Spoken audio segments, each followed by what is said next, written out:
trovadores, quiero invitarles a este nuevo proyecto Trovit Cuentos y Leyendas, en el cual les traeremos una variedad de contenido para todas las edades, leyendas y cuentos de todo el mundo. Así que suscríbete al canal y activa la campanita de notificaciones. Te la estaré dejando en el comentario fijado y en la descripción de este video. Ayúdame a llegar a los primeros 100 suscriptores, que pronto estaremos subiendo contenido. La sombra de la bruja, seres chupaenergía, relato escrito y adaptado por el señor Chemo San Juan, de los eventos reales de la señora Jessica Flores. Hace unos años mi esposa había dado a luz a mi hermoso bebé y al siguiente día salían del hospital de La Perla, en ciudad de Nezahualcóyotl, esto es en el estado de México. Nosotros vivimos en una colonia del municipio de Los Reyes La Paz, justo enfrente del famoso cerro de Chimalhuacán, el cerro de las brujas y demonios pactados, donde por siglos se escuchó hablar de infinidad de seres híbridos en increíbles relatos. Gracias a Dios, a mi esposa muy rápido la dieron de alta para irse a casa a recuperarse de la cesárea. Estando en casa y con mi bebé de 3 días de nacido, comenzaron los eventos aterradores que se hicieron presentes desde esa primera noche. Comenzaré contando que en su primera noche en casa el bebé estaba muy inquieto, casi no dormía. Era como si estuviera incómodo, como si algo lo molestara o peor aún, lo asustara. Pero nosotros hasta ese momento no comprendíamos lo que le pasaba. Mi esposa, el bebé y yo dormíamos en un cuarto en la casa de mis padres, pero curiosamente, dando las 3 de la madrugada, el niño no dejaba de llorar. El bebé se despertó agitado y su cuerpo temblaba de pies a cabeza. Este no se callaba con nada, ni aunque lo abrazáramos. De hecho, era una sensación extraña y hasta llegamos a pensar que era porque se sentía incómodo en el pequeño cuarto donde teníamos su cuna. Así que mejor me levanté, tomé mi cobija para irme a dormir a la sala y dejarle más espacio, pero ni así dejaba de llorar. Recuerdo que esa madrugada los perros aullaban allá por el cerro al mismo tiempo que se escuchaban unos aleteos muy fuertes, y conforme ese ruido iba en aumento, mi hijo para nada se callaba. El pobre bebé tenía un solo día de nacido, y por tal motivo este aún no abría sus ojos, solo giraba su cabecita como si temiera de algo. En ese momento mi madre se levantó a auxiliar a mi esposa, que aún estaba dolorida por la cesárea, y después de calmar al bebé poniéndole una cruz en su pecho de agua bendita, este dejó de llorar y por fin se durmió. Mi madre se retiró a su recámara y yo me dispuse a acomodar mi cama en la sala. Mi esposa y el bebé juntos, así creo que por fin lograríamos descansar. Recuerdo que no tenía cortinas en la recámara donde estaba mi bebé. Mi almohada daba justo al área donde el bebé dormía a escasos 5 metros de mí. Me quedé dormido y en ese instante mi padre se paró al baño. A mí me empezó a andar también, pero mi padre tardaba mucho, así que tuve que salir a orinar al patio.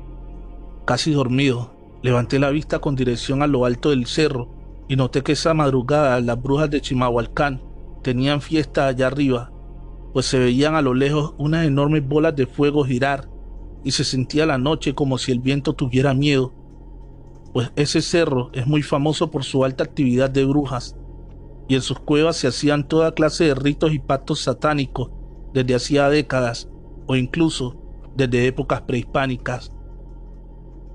Regresé del baño y me dispuse a dormir. Hasta ese instante yo no creía mucho en brujas y lejos estaba de imaginar que muy pronto tendríamos nuestro primer encuentro frente a frente. Solo pensaba que todo lo que se contaba y veía la gente del pueblo, y en especial los campesinos, era producto del mismo ser humano mediante la ansiedad, pero lejos estaba de la realidad. Pasaban los minutos y curiosamente mi padre no salía aún del baño cuando regresé. Me dormí y entre sueños sentí como 2 presencias pasaban junto a mí.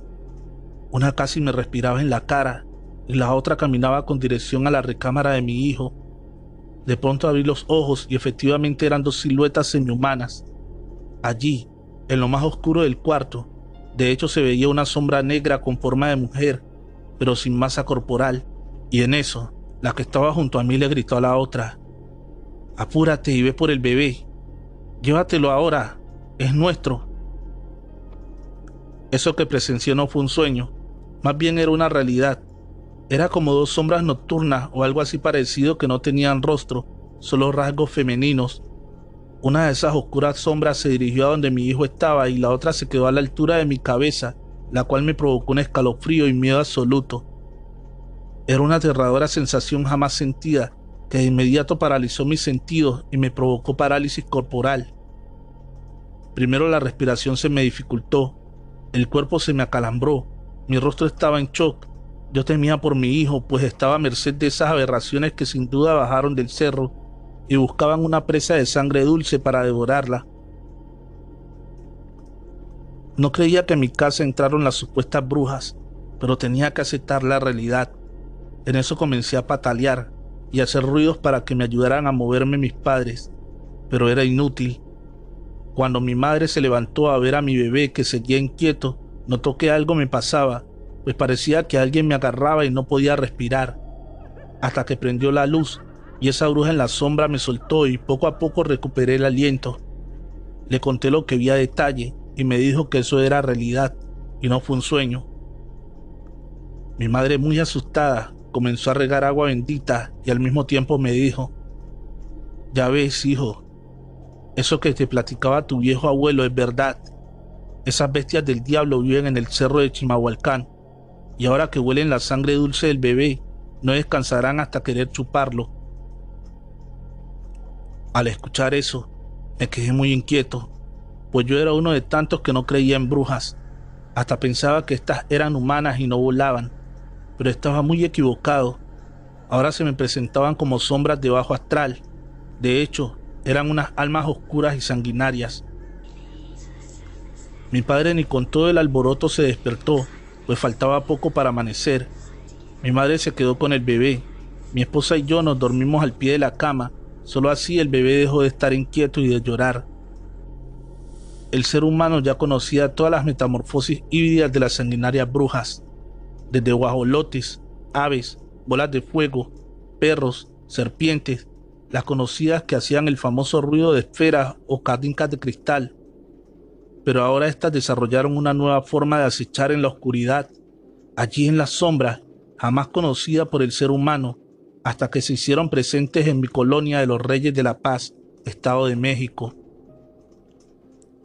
Ante esta manifestación inusual, y al ver cómo temblaba mi esposa de cobarde, no me bajaba y de miedoso menos. Ella me insistía a que lo que miré era producto de una pesadilla y que todo estaba en mi mente. Ya no dije nada y me quedé callado, y entre mí pensé que posiblemente fue un sueño y uno muy real. Media hora después, de reojo vi una silueta junto a mi bebé, pero era mi madre que estaba haciendo guardia para que las brujas no se acercaran. Yo me ofrecí a acompañarlas a que amaneciera y juntos cuidamos al bebé, pero unos ruidos y quejidos en la oscuridad nos erizaron la piel. Era un macabro sonido semihumano que salía de abajo de la cama, y en ese momento algo estaba ahorcando a mi esposa, que continuaba durmiendo. Esa cosa la estaba ahogando y lastimando considerablemente, al grado que ahora no podíamos ni prender la luz. Cuando mi madre le arrojó agua bendita, ella logró zafarse y nos contó que algo se arrastró de abajo de la cama y con unas garras fuertes le sujetó el cuello y comenzó a estrangularla. Pero gracias a la acción de mi madre, en el justo momento que arrojó agua bendita, esa sombra enorme de la maldita bruja la liberó para perderse entre las paredes. Era todo raro. Algo nos trataba de dormir porque sentíamos una pesadez enorme. El bebé no dejaba de llorar, al grado que no podíamos atenderlo, porque quedamos como con la famosa parálisis del sueño. En ese momento se volvió a oír una risa macabra espectral de una de las dos brujas en la sombra cerca del bebé, y la otra bruja sombra de nueva cuenta se coló a donde dormía mi esposa. Ahora la arrastraba por abajo de la cama. Cuando reaccionamos para ayudarla, esa horrible sombra se medio manifestaba casi por completo. Tenía unas fauces feroces y una figura aterradora. Su cuerpo era parecido a un animal, como a ave, o algo no visto en nuestra vida. Cuando la tratamos de liberar, una fuerte energía lo impedía y nos alejaba de ella. Mi padre, ante tal alboroto, se despertó, pues esas sombras negras y horripilantes comenzaron a tirar muebles, cuadros, platos y más. Papá salió al patio y empezó a lanzar maldiciones hacia el cerro, al mismo tiempo que aventaba agua bendita a todas partes. Esto provocó que algo saliera por las ventanas rompiendo los cristales y quemándose como si el agua bendita le provocara ardor, o peor aún, dolor. Esas malditas brujas sombras se fueron hacia el cerro mencionado y lograron quemar parte de él. Desde esa noche y al día de hoy, durante meses no dormimos del todo. Yo perdí mi trabajo. Ahora mi hijo tiene 10 años y estamos preparados para cuando quieran regresar. Pues una bruja jamás olvida, ya que marca sus presas y mucho menos perdona. Pero ya sabemos cómo enfrentarla y miedo no le tenemos, porque Dios Padre nos dio la mejor arma para hacerle frente. Dios está con nosotros y ahora creo que esas aberraciones saben que aquí no podrán entrar jamás. Lo malo de todo es que nadie nos creyó en el pueblo y en estos años ya murieron muchos niños supuestamente de muerte de cuna. Pero algo me dice que las horripilantes brujas de las sombras en el pueblo de los Reyes de la Paz tuvieron que ver. Recuerda suscribirse al canal y activar la campanita de notificaciones.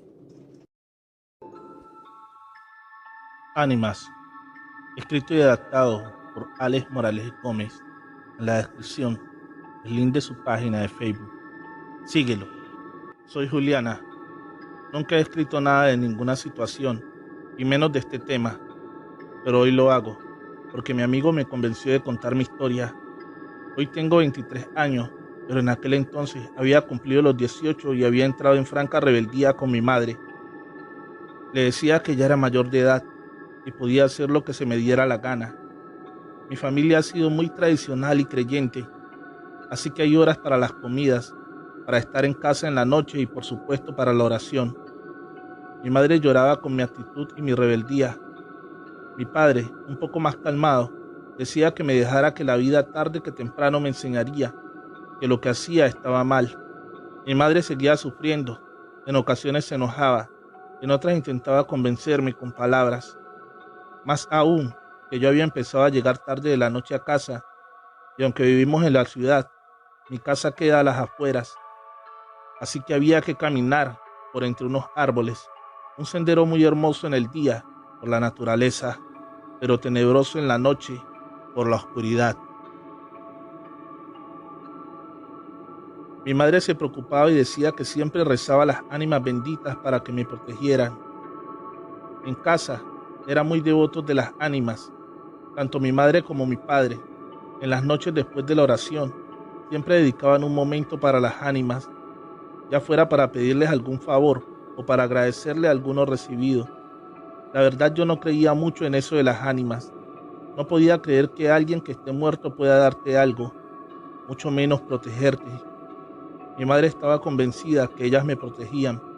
Ella decía que ese pequeño bosque, aunque no era más que unos cuantos árboles, podría ser muy peligroso. Lo que mi madre no sabía era que yo ya tenía a mi enamorado, Luis, y este siempre me acompañaba hasta la puerta de la casa.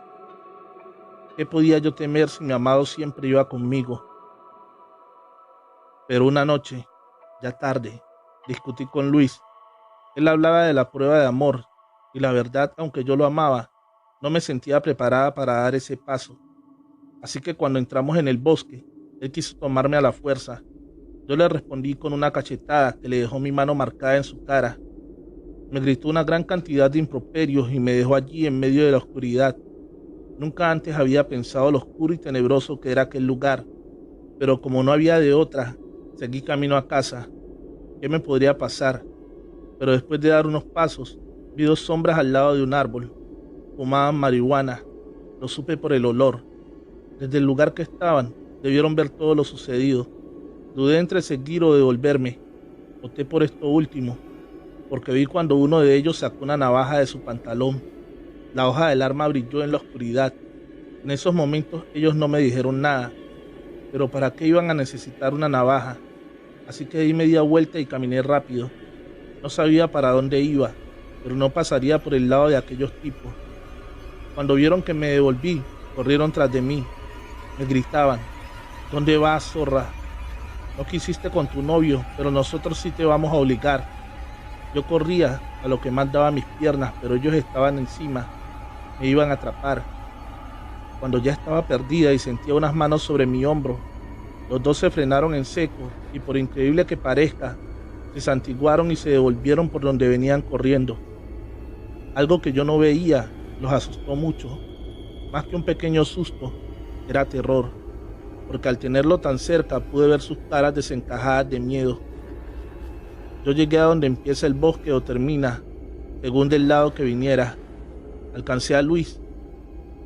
Pensando que yo había cambiado de opinión, sonrió con malicia y felicidad, pero en un momento vi que se persignó. Me dijo, ¿quiénes eran todas esas personas que venían conmigo? No le respondí. Uno, porque estaba enojada, y dos, porque no le entendí de qué hablaba. Y me dijo, contigo venían unas 20 personas, todas vestidas de blanco, parecían fantasmas. Nada, le respondí. Seguí para la ciudad. Nada, tenía que hablar con él. Cuando vio que seguía enojada, me insultó y siguió su camino. Yo no sabía dónde ir, así que al pasar por una iglesia pequeña, una que antes nunca había visto, entré. Quería pedirle a Dios que me protegiera. La iglesia estaba sola. Una pequeña bombilla alumbraba en lo alto del techo. Unas 6 velas iluminaban algunos santos. Estando allí de rodillas, recordé que mi madre siempre me decía, pídele a las ánimas del purgatorio, estas siempre te protegerán. Así que recité esta oración. Ánimas del purgatorio, quien las pudiera aliviar. Yo misma daba la respuesta. Que Dios las saque de pena y las lleve a descansar. Pero a la tercera ocasión que decía la primera frase, un coro de voces me respondió en la iglesia. No miré para atrás. Pensé que se había llenado el lugar, así que recité la frase varias veces mientras la iglesia respondía en coro. Cuando terminé, recé también un Padre Nuestro con toda la concurrencia. El lugar en verdad estaba lleno de personas. Terminé la oración y me persigné. También las personas se escuchaban cuando lo hicieron.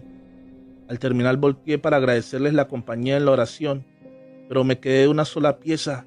En la pequeña iglesia no había nadie. Estaba sola, como cuando entré. Me quedé sola y pensativa. ¿Qué podía haber sido aquello? Cuando vi aparecer un viejo sacerdote, calvo, pequeño y muy sonriente, me dijo, ¿qué te pasa, hija? Parece que hubieras visto un fantasma. Le conté lo que me había acabado de suceder. Me sonrió y me abrazó. Su mano era fría, muy fría a pesar del calor que había dentro de la iglesia. Me dijo, no te preocupes, son las ánimas del purgatorio. Ellas no solo te protegen, sino que te acompañan en oración y mucho más si es para ellas. Vete a casa, recalcó. Ellas te acompañarán y no tendrás ningún peligro. No entendí por qué él sabía que debía irme a casa, ni mucho menos porque estas palabras me dieron valor. Sabía que en verdad nada me pasaría. Antes de irme le pregunté al sacerdote por qué aquella iglesia estaba abierta tan tarde de la noche. Ya era más de medianoche. Me dijo que precisamente esa era la capilla de las ánimas del purgatorio, que permanece abierta día y noche, porque las ánimas no diferencian entre luz y oscuridad, y siempre te protegen. Me santigué y me fui a casa. Él se quedó allí, despidiéndome con la mano. Cuando llegué a casa, le conté a mi madre todo, incluido lo de Luis. No quería volver a mentirle. Me dijo que efectivamente fueron las ánimas del purgatorio las que me protegieron, incluido el sacerdote. Le pregunté qué quería decir con eso. Me dijo que aquella capilla no tiene sacerdote. Solo cada día envían uno de la gran catedral a hacer una misa por las ánimas. El que yo vi fue el último que hubo en la capilla. Murió haciendo la misa. Es la única capilla que permanece abierta día y noche y nunca se roban nada, porque cada que algún ladrón quiere entrar, ve que la capilla está llena de personas. Lo que no saben es que son las ánimas del purgatorio. Desde aquel día cambié con mis padres, cumplo las reglas de casa y siempre salgo con el permiso de ellos. A Luis nunca le volví a dirigir ni el saludo. A las ánimas les sigo rezando y pidiendo que me protejan, pero espero no verlas ni oírlas nunca.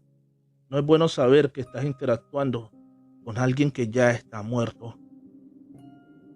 Recuerda suscribirte al canal y activar la campanita de notificaciones.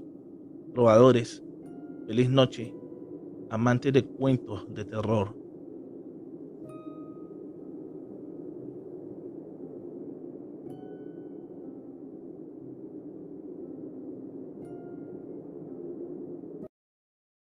La casa. Estaba por divorciarme del padre de mi hija, Jimena. El proceso estaba siendo demasiado doloroso porque aún lo amaba, pero no podía perdonarle que me hubiera engañado con mi mejor amiga. Juro que de no haberlos visto pensaría que era mentira. Él trató de chantajearme al decir que si no paraba lo del divorcio, tendría que marcharme de la casa en lo que se resolvían los problemas legalmente. Le hablé a mi hermana para contarle lo sucedido. Estaba furiosa. Dijo que no tenía de qué preocuparme, de que Mateo, su esposo, recién había comprado una casa en el campo y que precisamente se mudarían esta semana. Traté de negarme, pues estaban recién casados y necesitaban su privacidad. Lo que menos necesitaban ahora era una cuarentona despechada y una niña hiperactiva. Pero insistía en que la casa era bastante amplia y que me haría bien alejarme un poco de la civilización. Así que ese mismo día alisté mis maletas y al día siguiente emprendimos el viaje. Ambos nos recibieron de maravilla, incluso se tomaron un par de molestias para que nos sintiéramos como en casa. Estábamos preparando la cena cuando escuchamos a Jimena gritar. Mateo subió a toda prisa para ver cómo estaba y la encontró en un rincón de la habitación llorando. La tomó en sus brazos y la llevó a la cocina. ¿Pero qué fue lo que pasó, cariño?, le pregunté preocupada. Ese hombre, mami, me apretó mi bracito y dijo que nos fuéramos de su casa. Pero aquí solo estamos tu mami, tu tío Mateo y yo, dijo Elena, queriéndola consolar. No miento, dijo Jimena molesta. Diles, mami, que las mentiras solo las cuentan los niños que se portan mal. Bueno, interrumpió Mateo para bajar la intensidad de las cosas. Dile a este señor que ahora es casa de nosotros 4 y no tenemos por qué irnos. Así que dejemos ese tema a un lado y vamos a cenar, que muero de hambre. Después de cenar, Jimena se quedó dormida sobre mis brazos, mientras los adultos bebíamos una copa de vino. Les comentaba que era muy probable que la niña no estuviera tomando muy bien lo del divorcio, y eso lo podía entender. Aunque mi esposo nunca fue tan cercano a ella, estaba segura que le echaba de menos, y ese era un grito de atención. Realmente nunca había sido tan fantasiosa. Les pedí un permiso para subir a acostar a Jimena, y Mateo amablemente me dijo que él me ayudaría, que le diera a la niña. Al dársela, Elena gritó. ¿Pero qué demonios? Supuse que se había molestado por el ofrecimiento de Mateo, así que intenté disculparme cuando ella me interrumpió.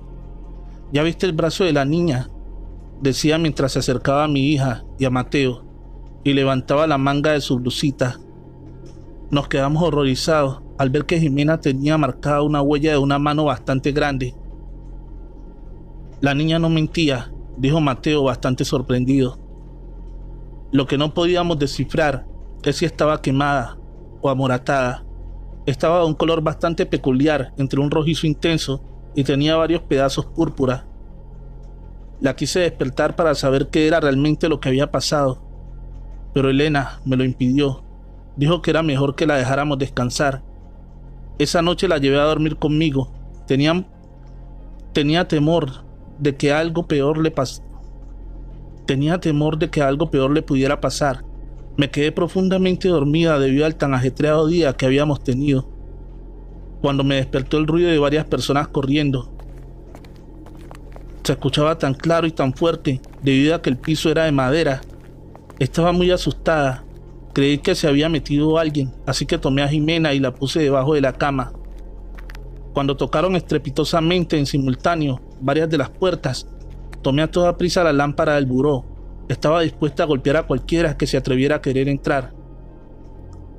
¿Están bien?, escuché decir a mi hermana al otro lado de la puerta. Fue entonces que abrí y le dije qué era lo que estaba pasando. No lo sé, hermana. Mateo está revisando que todo esté bien. No quise sacar a Jimena hasta estar segura que no corría peligro. Cuando entra Mateo a la habitación y dice: esto es muy extraño. Todas las puertas y ventanas están cerradas. Incluso está la alarma puesta. Todos nos quedamos mirando sin saber qué hacer o qué pensar. No había vecinos cerca los cuales quisieran asustarnos, así que después de un rato volvimos a dormir. A la mañana siguiente, durante el desayuno, seguíamos sin explicarnos qué había pasado realmente, cuando Jimena nos interrumpe diciendo: «Mamá, yo sé lo que pasó anoche». «¿Y qué fue lo que pasó, cariño?», le dije mientras la sentaba sobre mis piernas. «Son policías que vienen por el hombre que no nos quiere aquí». Elena se echó a reír y eso provocó que mi hija se fuera a su habitación sin terminar de desayunar. «Basta, Elena», le dije molesta. «Lo siento, hermana, pero es que tu hija tiene mucha imaginación y eso es culpa de tu esposo que se pone a ver esas series de narcos y no sé qué. Tantas cosas más, eso debió afectar a la niña». «Bueno, ya es suficiente», le dijo Mateo. «Es solo una niña y no lo está pasando nada bien». Molesta, Elena se levantó y comenzó a juntar los platos cuando de repente salió volando en dirección a ella el florero que minutos antes habíamos quitado y puesto en la barra para desayunar. Mateo metió la mano para evitar que el florero golpeara el rostro de Elena y esto le ocasionó una herida bastante grande. Comenzó a sangrar bastante, así que empezamos a lavar su herida para revisar si no había quedado algún vidrio enterrado. Cuando baja Jimena y dice: «Mami, ¿qué pasa?» «Tu tío Mateo ha tenido un accidente, pero ya estamos curándolo». «Mami, al señor no le agrada a mi tía Elena». «Ah, no, ¿y por qué no le agrada, Jimena?», contestó Elena. «Porque dice que eres muy parecida a la zorra que lo entregó a la policía». Mateo se echó a reír enseguida y a mí se me caía la cara de vergüenza al escuchar decir semejantes barbaridades a mi hija. Obligué a Jimena a pedirle una disculpa a mi hermana y ella entre sollozos decía querer mucho a Elena, que el hombre malo era quien decía esas cosas feas. La mandé a su habitación y le dije que pensara muy bien en las palabras que había dicho. Y al intentar salir de la cocina, le cerraron la puerta en la cara, impidiéndole salir. Jimena corrió hacia conmigo y me abrazó fuertemente. Cuando comenzaron a abrirse y cerrarse los cajones con tanta fuerza que uno de ellos se quebró y cayó al suelo, también comenzaron a caerse vasos y platos. Lo que más me impresionó, ver cómo el mantel de la mesa parecía bailar en el viento. Mi hermana comenzó a gritar que se detuvieran, pero ese parecía no escucharla. Cuando Elena comenzó a hacer una oración, algo la jaló con gran fuerza, haciéndola que perdiera el equilibrio. Intentaron arrastrarla, pero Mateo y yo la agarramos con gran fuerza. Queríamos salir de ahí, pero algo o alguien nos impedía acercarnos a la puerta, así que en un intento desesperado, tomé una de las sillas de la cocina y comencé a romper la ventana. Gracias a Dios no tenían protección, si no, hubiera sido imposible salir de ahí.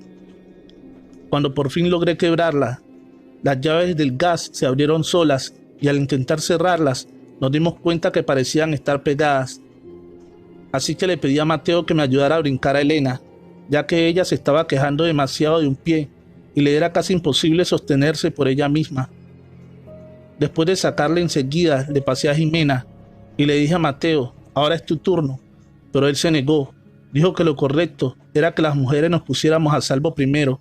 Cuando estábamos las tres afuera, esperábamos que Mateo saliera y al querernos asomar, una ola de calor nos golpeó tan fuerte que nos hizo que nos cayéramos. La casa se estaba incendiando y Mateo seguía adentro. Tenía que entrar por él. Se lo debía. Le dije a Elena que si algo me pasaba, se hiciera cargo de mi hija. Me armé de valor y vi a Mateo tirado. Lo arrastré como pude y de afuera comenzaron a jalarlo. Cuando estaba por brincarme yo, intentaron jalarme nuevamente hacia adentro, pero por fortuna no lo lograron. Le hablamos a la ambulancia y llegó casi de inmediato. Cuando revisaron a Elena, tenía la pierna quemada y se podía ver claramente la forma de una mano. Ella insistió en que me revisaran la espalda, ya que sentía bastante ardor. Y es que entre lo sucedido, nadie nos habíamos dado cuenta que traía la camisa desgarrada de la parte de atrás y tenía 3 aruñones bastante profundos. Mateo afortunadamente solo tenía quemaduras leves, así que pronto fue dado de alta del hospital. Al salir, decidieron ir a buscar al tipo que les había vendido la propiedad y prácticamente lo obligaron a decir qué era lo que pasaba ahí. Él les contó que esa casa había pertenecido a un narcotraficante bastante sanguinario. Según cuentan, La propia esposa fue quien lo entregó a las autoridades. Él dormía mientras entró un comando armado y comenzaron a golpear las puertas para pedirle su rendición. Al sentirse acorralado, agarró a su esposa y la asesinó por haberlo traicionado.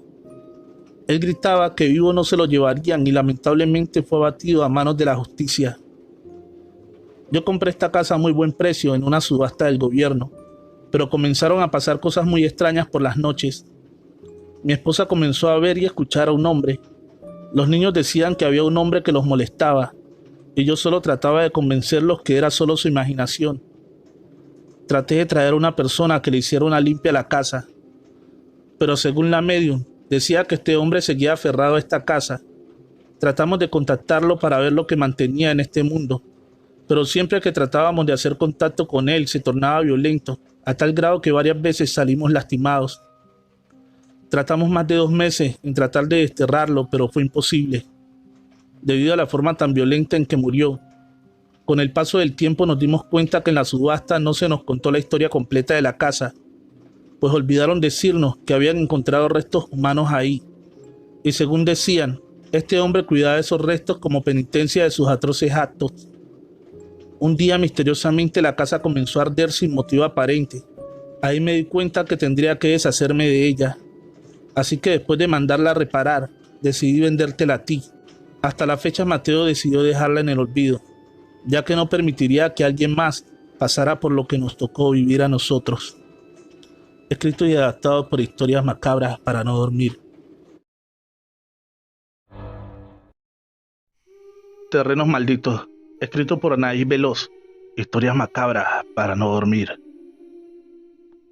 Aún no podía creer cómo el padre de Francisco había sido capaz de quitarle sus tierras a don Benito.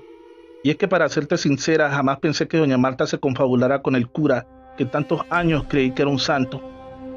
Te explicaré exactamente cómo pasaron las cosas. Mi madre siempre fue una mujer muy religiosa y por ende yo también. Acostumbrábamos a ir a misa de 7 con nuestras faldas o vestidos largos, cubiertas de la cabeza con un gran velo negro. Era tradición en mi pueblo para la mayoría de las mujeres que fuéramos así, pues una mujer que no asistía a la iglesia era mal vista por los pobladores, ya que las únicas que no iban eran las prostitutas, las brujas o las que deshonraban a su familia, teniendo hijos fuera del matrimonio. El padre Francisco llegó al pueblo cuando aún yo era una niña.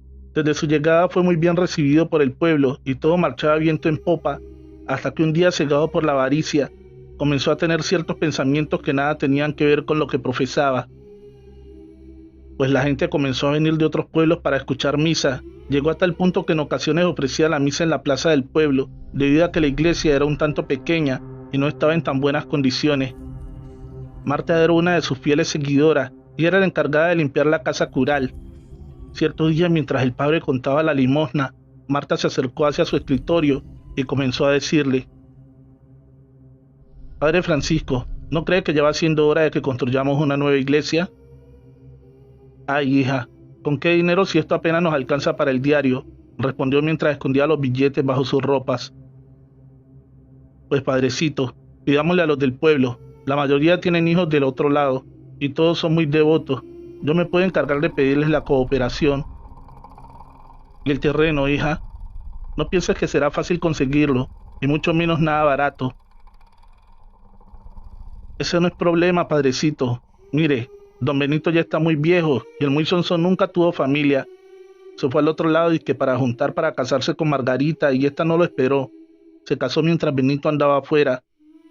Es por eso que él nunca se casó y se dedicó nomás a trabajar. Se hizo de muchas tierras.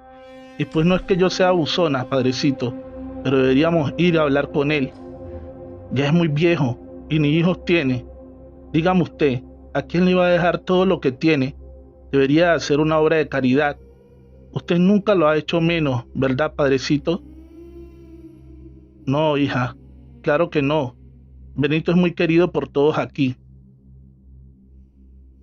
«Ah, ya ve, padrecito, pues que done las tierras. A lo mejor hasta yo vengo alcanzando un pedacito. Es que con tanto hijo que tuve, nos faltó terreno para repartir». «Verás que sí, hija. Solo tienes que encargar de que Benito acepte».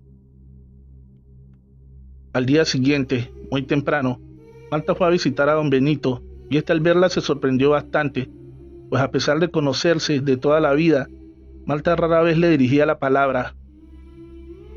Ella le dijo que el padre Francisco le pedía de favor que le hiciera una donación a la iglesia de 2 hectáreas para construir una iglesia más grande.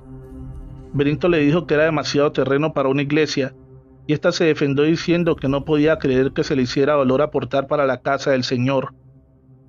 Lo siento, Marta, me apena no poder ayudarlos esta vez. Viejo egoísta, tú tienes muchas tierras y se te hace dolor regalarnos un pedazo. No es eso, Marta. Lo que pasa es que todas mis propiedades las puse a nombre de mi sobrino Juan. Demonios, ¿cómo era posible que se le hubiera olvidado que existía Juan? Pensaba mientras salía de la casa de Benito sin despedirse. Al llegar nuevamente con el padre, le dio las malas noticias. Este se puso furioso y juró que se vengaría de Benito. Marta lo miró un poco asustada, pues ese día pudo ver la verdadera maldad en sus ojos. Las campanas sonaban avisando que la misa de 6 estaba por comenzar. Nuevamente el pueblo acudió al llamado y al terminar la misa, el padre Francisco acusó a Benito de practicar la brujería y ante Dios juró haberlo visto transformarse en un perro. Los pobladores enardecidos comenzaron a golpearlo y a apedrearlo hasta la muerte. El padre Francisco, asustado ante tal acto, pidió que lo sepultaran en sus tierras y dijo que para quitar ese mal del pueblo, construiría en las tierras de Benito la nueva iglesia, ya que según él, las tierras estaban cargadas de negatividad por las prácticas de Benito. Casi de inmediato comenzaron la construcción, pues temían que llegara el sobrino del desafortunado Benito, pero realmente las desgracias empezaron a ocurrir durante la construcción, pues en la primera semana murieron 4 de los trabajadores en accidentes bastante inusuales. Los pobladores, temerosos, decidieron hablar con el padre y decirle que estaban dispuestos a cooperar con un poco más de dinero para que trajeran trabajadores de fuera.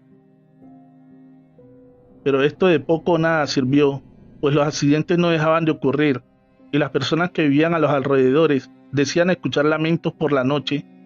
Por falta de personal para trabajar, la obra se retrasó bastante. Cierto día Marta tuvo que viajar a la capital para visitar a un médico, pues estaba al borde de la locura. Salía a las calles gritando que Benito la atormentaba, y ya le era imposible dormir o probar bocado alguno. Cansado el padre Francisco de que su iglesia estuviera inconclusa, este decidió seguir con la construcción por su propia mano. Lamentable, una de las columnas colapsó repentinamente, provocándole la muerte. El padre estuvo sepultado bajo los escombros por poco más de 4 días, y los pobladores optaron por no seguir con esa maldita obra. Así pasaron los meses y los años, hasta que Juan apareció para reclamar las tierras que Benito le había heredado tiempo atrás. Pero él no venía solo, estaba acompañado por quienes serían los nuevos compradores. Después de ver las tierras y darse cuenta de que los pobladores los miraban con desaprobación, estos decidieron seguir con la construcción de la iglesia, pero a ellos no les fue mejor. Mandaron a hacer enormes y hermosas figuras de santos que hacían que el lugar pareciera menos tétrico. Como ya había llegado la mayoría de las cosas con las que sería equipada, buscaron un vigilante que cuidara por las noches. La paga era bastante buena, pero nadie aceptó. Ellos, un poco molestos, fueron por unas bolsas de dormir, pues serían los dueños los que se tendrían que quedar a dormir ahí. Cerca de la medianoche, unos lamentos comenzaron a escucharse. Estos se levantaron a toda prisa, solamente para darse cuenta de que el sitio estaba totalmente vacío. Regresaron a dormir, cuando uno de ellos comienza a gritar. «¿Pero qué demonios es eso?», dijo bastante perturbado. Al voltear, el otro joven que lo acompañaba cayó desmayado de inmediato, pues una de las imágenes de la Virgen se había bajado del enorme pilar en la que había sido colocada y deambulaba por la iglesia como si tuviera vida. «Pero Dios mío, ¿qué es lo que está pasando?», gritaba hacia sus adentros. Intentaba despertar desesperadamente a su amigo, pero sus esfuerzos eran inútiles. En ese momento comienza a jalarlo para llevarlo afuera, cuando se escucharon unos pasos. Alzó la mirada y pudo ver claramente cómo el cura se hincaba frente al altar, como si se preparase para dar misa, mientras el Cristo que estaba enfrente reía a carcajadas, burlándose de aquel padre. Fueron tantos los gritos de aquellos jóvenes que gran parte del pueblo estaba a las afueras de aquel maldito lugar. ¿Cómo pudo? Sacó a rastras a su compañero y de ese modo algunos pobladores le dieron auxilio. Les contó lo sucedido, temiendo que lo juzgaran de loco, pero la sorpresa nuevamente se la llevaron los desafortunados compradores, pues después de saber la manera en la que se le fueron arrebatadas sus tierras a Benito, ahora las cosas comenzaron a tener sentido.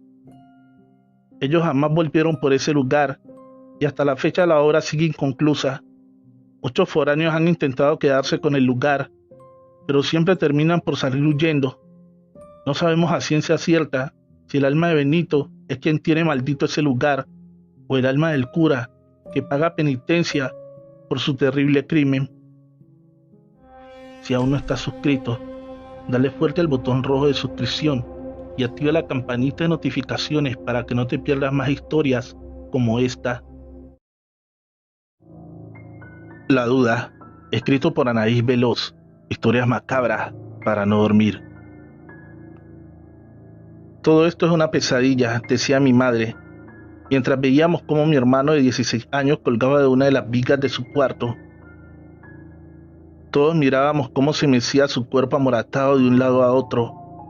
Mi tío Esteban, que entró segundos después, llamó inmediatamente a la policía y a los pocos minutos ya estaba el CEMEFO descolgando el cuerpo. A mi madre tuvieron que sedarla, ya que había tenido una crisis y no era para menos, el más joven de sus hijos muerto de esa manera.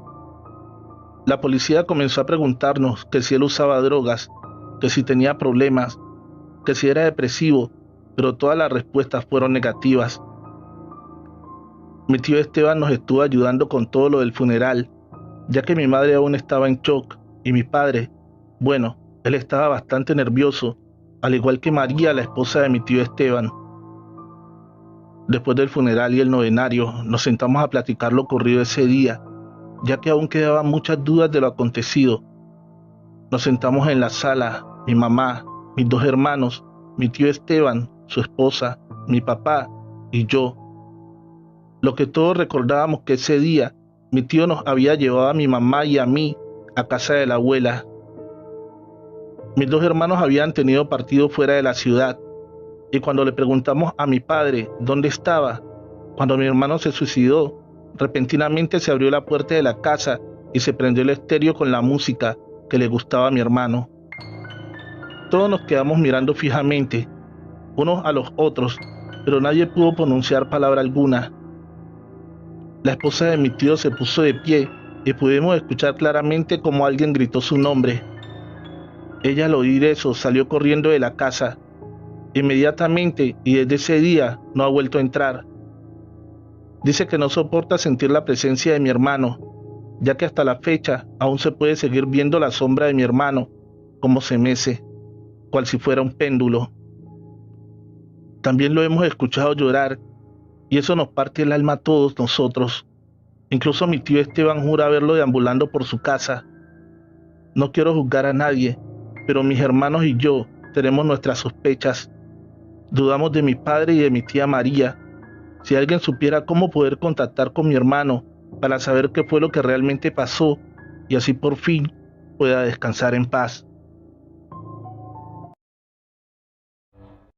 La despedida de mi hermano, escrito por Anaís Veloz, historias macabras para no dormir. Muchos se burlan de todos los que creemos en cosas paranormales. Y es que solo los que hemos pasado por una situación similar entendemos o sentimos empatía al leer tus historias. Creamos o no, existe algo después de la muerte, y se preguntarán por qué lo digo. Hace 5 años perdí a mi hermano, víctima de una bala perdida. Salíamos de un centro comercial cuando nos vimos atrapados en medio de una balacera.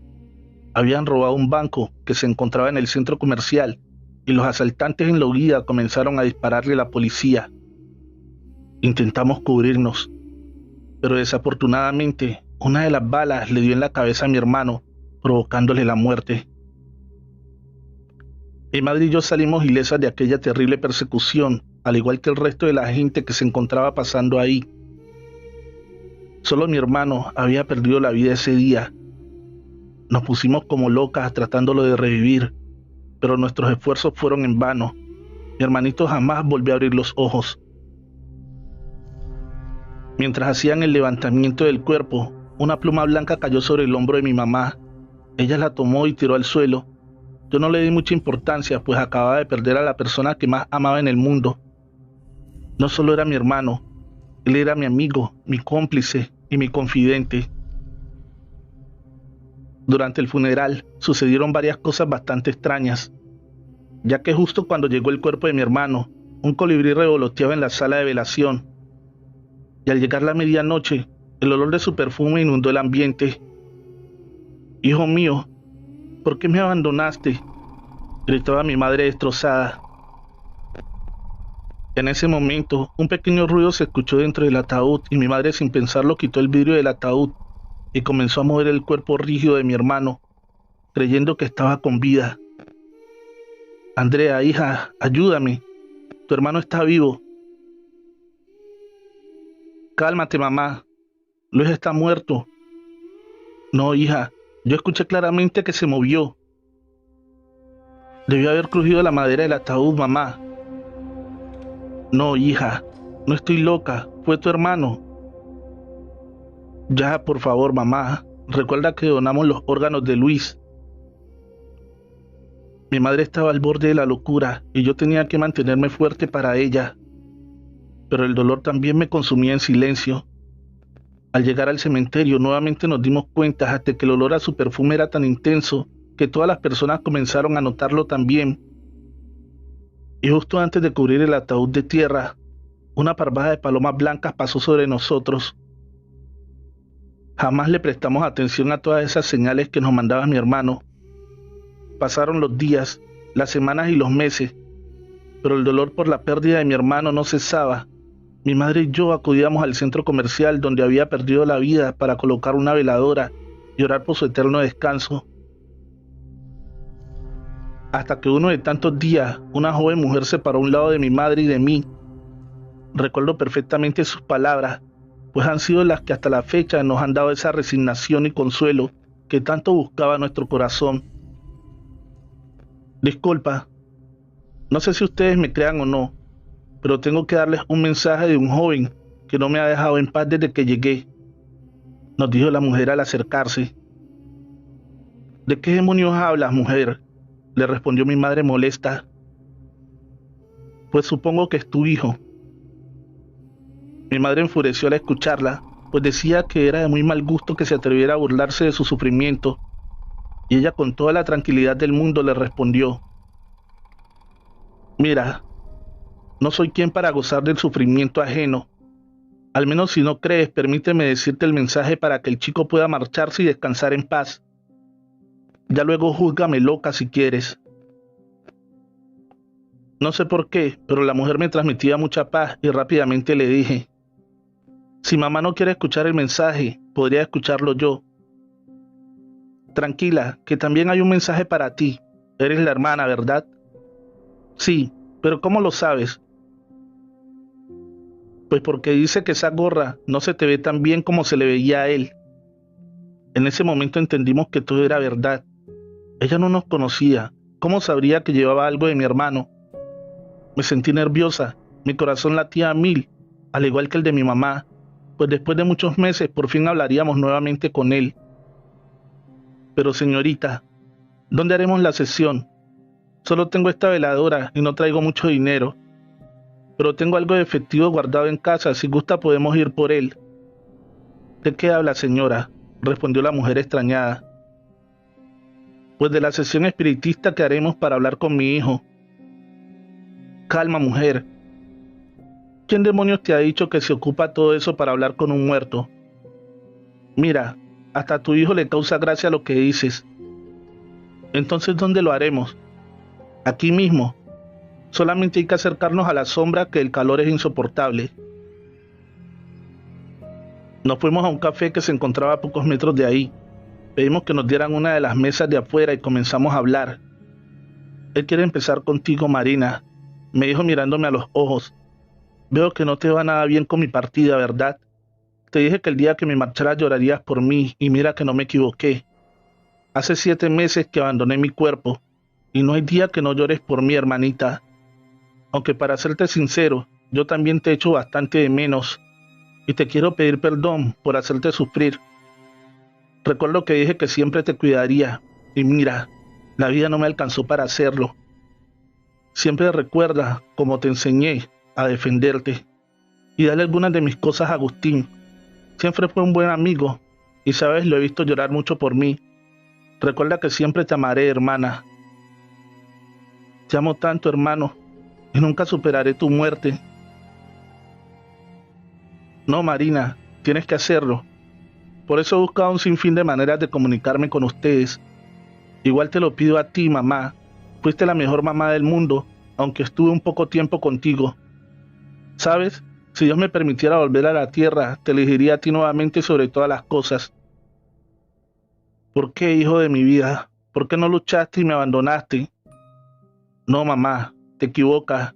Luché como nunca con todas mis fuerzas, pero mi cuerpo ya no resistió más. Ahí fue cuando me di cuenta de qué tan frágiles somos. No imagino lo que debiste haber sufrido, mi pequeño hijo.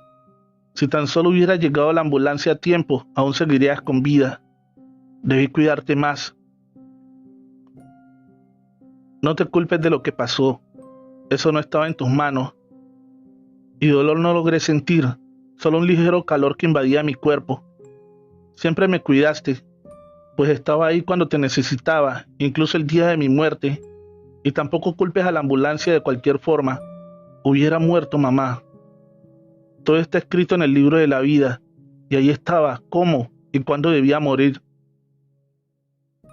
Mi madre no paraba de llorar, pero con cada palabra de mi hermano su semblante cambiaba. Cada vez podía ver más paz en su rostro. ¿Y qué quieres que hagamos, hijo? Dime qué es lo que necesitas. Que vivas, mamá.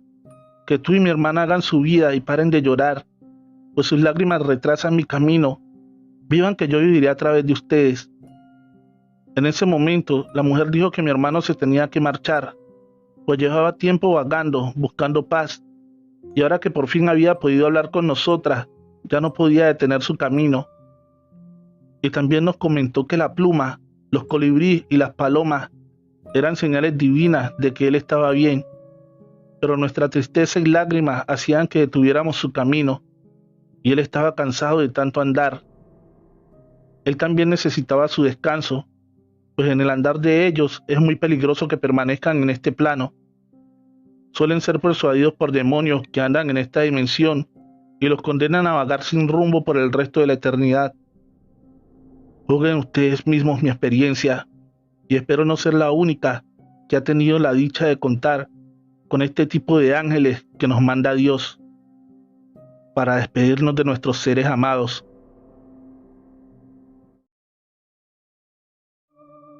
En la descripción de este video se encuentra el link de la página del autor Alex Morales Gómez, Terror y Misterio. La maldición del oro. En mi país y en varios de Latinoamérica, se asegura que cuando se guarda oro por mucho tiempo, de este se adueña el diablo. Mi abuelo y mi padre eran buscadores de oro y de tesoros. En una época las personas acostumbraban a esconder el oro en cavernas o simplemente enterrarlo. Mi padre y mi abuelo andaban detrás de uno que estaba cerca de nuestra casa. Ellos creían que estaba en una gruta pequeña, no muy alejada de allí. Por aquellos lados se veían luces en las noches. Es esto una muestra clara de un entierro, como se le dice por estos lados. Muchas noches estuvieron junto a la entrada de la gruta, esperando ver algo extraño, y a fe que lo vieron. Era un hombre viejo y encorvado. Pegado a él llevaba unas cadenas de oro. Un tesoro, pensaron ellos. Lo vieron arrastrar estas cadenas. Se le veía cansado, aunque no le pudieron ver su cara. Su actitud de tristeza se notaba. Lo siguieron y lo vieron entrar en la gruta. Allí en un punto específico desapareció. Ellos de inmediato sacaron sus herramientas y fueron a cavar allí. Cuando dieron el primer golpe, un temblor inexplicable y un rugido atronador llenó todo el recinto. Se quedaron un momento estáticos sin saber qué hacer o de dónde provenía aquello. Un golpe más de su pica y el rugido volvió con más fuerza. La gruta amenazaba con venirse abajo. Ellos salieron corriendo. Al estar en la salida, escucharon una voz lastimera. ¡Ayuda! La voz era suave, pero con decisión. En ella se escuchaba ese dejo de tristeza y dolor. Ellos corrieron, porque a pesar de la voz ser lastimera, también tenía un tinte terrorífico. Esa voz no era de alguien de este mundo. Aunque aterrados por lo que vieron esa noche, querían sacar el oro que creían había allí. Así que consultaron a un anciano que había sido un gran buscador de tesoros. Bueno, al menos tenía los conocimientos porque nunca pudo dar con uno. Subieron a su humilde casa. Este les explicó que ese que vieron era Pachito, un hombre que toda su vida sacó oro en los riachuelos. No era mucho lo que conseguía, pero sacó oro toda su vida. Lo atesoraba con celo para dejárselo a su familia. Como desconfía de que sus hijos lo gastarían, lo dejó en aquella gruta escondido, pero por su avaricia de guardar y guardar, le llegó la muerte y no alcanzó a decirle a sus hijos lo del oro. Murió en la total pobreza. Con los años empezaron a ver su alma en pena cuidando el oro. Esto que hizo toda la vida, lo seguiría haciendo por toda la eternidad. Como se cree que el oro con el tiempo, el diablo se adueña de él y también del alma de quien fue su dueño, el oro es la perdición de esa alma. Es el diablo quien cuida el oro para que nadie lo encuentre. El alma de Pachito lucha contra esto, esperando que alguien se lo lleve y lo deje descansar en paz. Les aseguró que no eran ellos los únicos que habían dado con la pista del oro, ni tampoco serían los últimos. Les dijo también que había una manera de sacar aquel tesoro, solo si tenían buenas intenciones. Debían ser un número de personas impares, no uno, de 3 en adelante, todos mayores de edad y bautizados por la iglesia. Debían ir jueves santo a amanecer a viernes. En un momento de estos, pasada la medianoche, el diablo abandona todas sus riquezas materiales de la tierra y sale a llevarse almas, ya que la creencia dice que en ese momento Jesús está muerto y no puede ayudar a esas almas. Ahí podrán ver la riqueza de Pachito, y si las personas son de un alma pura, o al menos no tienen pensado hacer el mal con ese oro, lo podrán llevar, o al menos lo que logren sacar antes de que cante el primer gallo. Pero si su alma tiene malas intenciones, lo podrán ver, pero nunca lo podrán sacar de allí. Mi padre y mi abuelo llamaron a otro hermano de mi padre para que los acompañara en la próxima Semana Santa a aquella labor. Así lo hicieron. Pasadas las 11 ya estaban dentro de la gruta, esperando los acontecimientos. Fue así que a plena medianoche, la gruta cambió por completo. No era un poco, toda la gruta estaba cubierta por oro. No cabía una pepita más de oro. En un rincón se veía algo como un ave. Era más una sombra. Era el alma de Pachito. Su voz así lo denotaba. ¡Ayúdame! Llévense todo, por favor. ¡Sálvenme! Era la misma voz de la otra noche. Iban a empezar a sacar el oro, cuando mi tío dijo: ahora sí que saldremos de pobres. Esta sola frase hizo que todo el oro que cubría la gruta se volviera polvo. Esa ave, o alma, fue atada por grandes cadenas, ya no oro, sino simples cadenas de hierro oxidado, cadenas que lo llevaban al fondo de la tierra. Mientras eso, lo que fuera gritaba desesperado. Su voz era desgarradora y la más triste que ellos pudieran haber escuchado. No pasaron 3 minutos para que todo volviera a ser como antes, el interior de una simple gruta. Cada año mi abuelo y mi padre volvieron a la gruta con personas diferentes, esperando volver a encontrar el tesoro, pero nunca más lo volvieron a ver. Consultaron de nuevo con el anciano. Este les dijo que cada año se muestra a ojos nuevos. Quienes ya lo vieron, nunca más lo volverán a ver. Ese oro le pertenece al diablo. Trovadores, en la descripción de este video se encuentra el link de la página de Alex Morales Gómez, autor del siguiente relato. Síguelo. Donde vive el pecado. Una pareja con 2 niños compraron una casa que había pasado mucho tiempo abandonada. Se decía que en una época lejana había sido una casa de prostitución. Era una gran casa con lindos jardines. La familia estaba feliz por aquella compra. Los nuevos dueños conservaron la estructura original y dejaron la casa tal y como era, una verdadera obra maestra.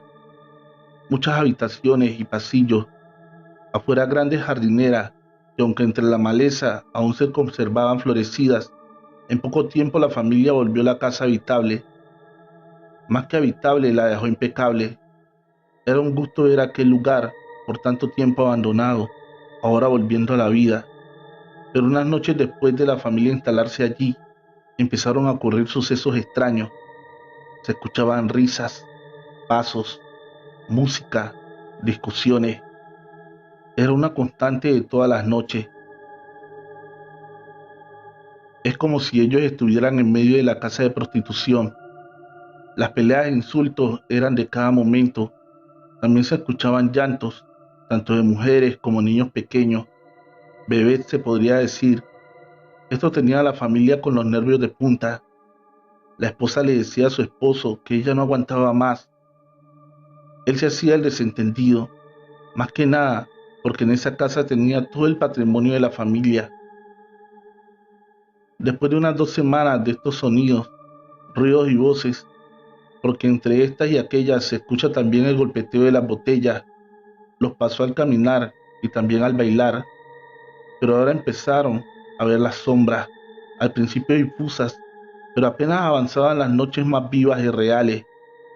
La sala, el jardín y los pasillos era un hervidero de personas que iban y venían. Aquello era el terror vuelto locura. El esposo seguía intentando no abandonar la casa. Los niños no podían ya ni dormir, al igual que la madre. Una noche de sábado, la casa era un festival. Hombres y mujeres iban y venían, charlaban, discutían y reían. No se puede explicar lo terrorífico que es vivir algo así. De un momento a otro se formó una pelea. Una botella de vino cae a los pies de la familia. Se hace añicos. Cuando el esposo mira los vidrios rotos, toma uno en su mano. Para mayor asombro y pavor, son reales. Lo puede ver, tocar y sentir. Lo que estaba en un mundo paralelo a lo paranormal, ahora estaba cruzando a su mundo. Le dijo a su esposa sin pérdida de tiempo: empaque lo que más pueda, nos largamos de aquí. Estando en esa, un hombre barbado y ebrio se acerca a la esposa y la toma por la cintura. Fue una fracción de segundos, pero ella sintió su mano, dio un grito de terror y corrió fuera. Se llevaron muy poco y abandonaron la casa.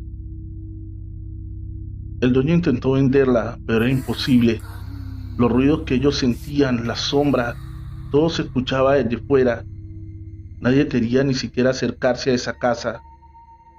3 veces logró alquilarla a personas que desconocían lo que allí ocurría, pero no pasaban más de 3 noches allí. No aguantaban eso que se vivía en esa casa. Una tarde un hombre barbado fue a pedir que se la alquilara. Eso sí, le advirtió que era para abrir allí un prostíbulo. Por lo de los papeles de permiso no debía preocuparse. Él tenía todo en regla. No lo consultó con su esposa, pues éste estaba a unos metros y viendo y escuchando. No entendía el porqué, pero en su cara se veía una mueca de terror. Después de cerrar el trato y recibir el primer mes de alquiler por adelantado, el nuevo inquilino se marchó con las llaves de la casa. Al perderse en una esquina, la mujer le confesó a su esposo que ese era el mismo hombre que había intentado tomarla por la cintura en la casa. A pesar de que esto les causó una terrible impresión, no había nada que hacer, ya se había cerrado el trato. El lugar se volvió muy famoso y concurrido. Aunque nunca volvieron a ver al hombre barbado, cada fin de mes alguien iba y llevaba el dinero de alquiler del lugar. Quienes sabían lo de aquella casa Aseguraban que en esas noches de copas de lujuria en aquella misteriosa casa convivían los vivos y los muertos. El pecado era el principal invitado a las noches de copas. Después de varios años, la alcaldía de la ciudad compró este y otros terrenos para construir algunos edificios de interés social. La casa de prostitución fue derrumbada y se empezó la construcción. Bajo el piso de la misma se hallaron una gran cantidad de huesos humanos, tanto de personas mayores como de bebés, al parecer recién nacidos. La alcaldía debió parar la construcción, o al menos en aquel lugar específico, mientras se llevaba a cabo una investigación. Nada se sacó en claro de lo que allí había ocurrido. Se dilató tanto esa construcción que el terreno quedó ahí, en una extensión de tierra abandonada, llena de maleza. Las personas del lugar aseguran que en las noches se escucha música, risas, insultos y voces. Lo que sea que habita allí, ahí sigue y seguirá por la eternidad.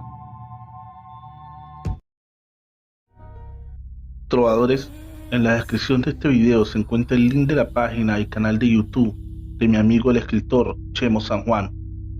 Síguelo. El ahijado del diablo. Relato de un mal padre. Hace años había una familia tan pobre, pero tan pobre, tanto que no tenían ni para comer. Para colmo, la mujer estaba embarazada una vez más y a punto de dar a luz. Este mal padre de familia no tenía trabajo y su familia estaba a punto de morir de hambre. Todos los días salía a buscar trabajo y le cerraban las puertas. En su desesperación, exclamó esto: como nadie me ayuda, yo sería capaz de venderle mi alma al diablo o hasta ofrecerle la de mi hijo que está por nacer. Honestamente, este campesino estaba agobiado y a punto de hacer una tontería. Para su mala o buena suerte, esa tarde el diablo andaba de paseo y escuchó con atención su petición y posible pacto. Cuando le apretó más el hambre y al ver que sus otros hijos no crecían por falta de vitaminas, se fue al monte y al estar solo una vez más volvió a exclamar: ya nos estamos muriendo de hambre y nadie me da la mano. Si fuera posible, vendería un hijo para salvar a los otros. En ese instante, de atrás de un gran árbol salió un señor extraño. Este era alto, blanco, muy guapo y se veía de mucho dinero, el cual le comentó: mire amigo, escuché su necesidad de conseguir dinero y como estoy de acuerdo, quiero que me vendas a tu hijo. Si aceptas, te daré su peso en oro y así salvarás de una posible muerte a los demás. Es más, yo quiero ser su padrino. Como verás, yo no tengo hijos, solo que cuando éste cumpla el místico número 666 en semanas y cuando llegue esa fecha, me lo entregarás. ¿Estás de acuerdo? Cuenta la historia que ese número de semanas se contabilizaba en una edad de más de 12 años. Incrédulo el padre y en total desesperación, aceptó sin consultar a su mujer, pues el hijo que pedía el diablo era el único que no estaba bautizado, el que estaba a punto de nacer. Al amanecer en la puerta de la miserable casa aparecieron 3 kilos de monedas de oro, todas de una excelente calidad y quilatajes. Allí el mal padre comprendió que ese ser que se apareció era ni más ni menos que Satanás, el engaño humano, y el pacto ya estaba en proceso. El hombre después de 12 años le contó del pacto a su mujer y le convenció de que el niño estaría bien y en buenas manos, y como ya habían recibido suficiente para educar a los hijos, vivir entre comodidades y comprarse una casa, se llegaba la hora de que el ahijado creciera con su padrino el diablo.